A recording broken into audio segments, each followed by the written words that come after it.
Nthondo, mutu oyamba kubadwa kwake. Nthondo adabadwa nthawi yozizira usiku. Iyeyu adali mwana yekhayo wamamuna pamene ena adali akazi okhaokha. Anthu amudzimo adapita nakayamikira mwana yemwe adabadwayo. Nthondo adali mwana wokongola kwambiri. Iyeyu ndi mwana yemwe adayembekezereka kuti adzatengera makolo ake blanketi akadzakula. Bambo ake Nthondo anali atatengedwa ndi asilikali pamene iyeyo ankabadwa. Uthenga wa kubadwa kwa Nthondo unatumizidwa kwawo kwa bambo ake Nthondo.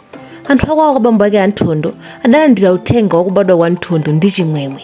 Amayi awo a bambo ake Nthondo adakonzekera ndi kunyamuka ulendo wokaona Nthondo.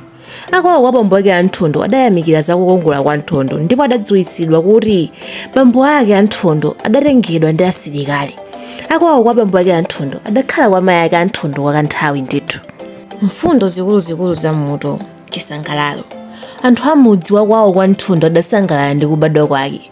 Akwawo kwa bambo ake Nthondo nawonso adasangalala ndi uthenga wa kubadwa kwa Nthondo. Miyambo.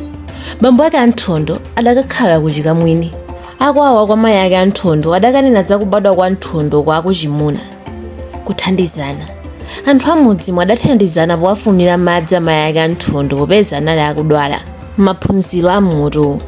Ndi bwino kuyamikira zinthu zabwino.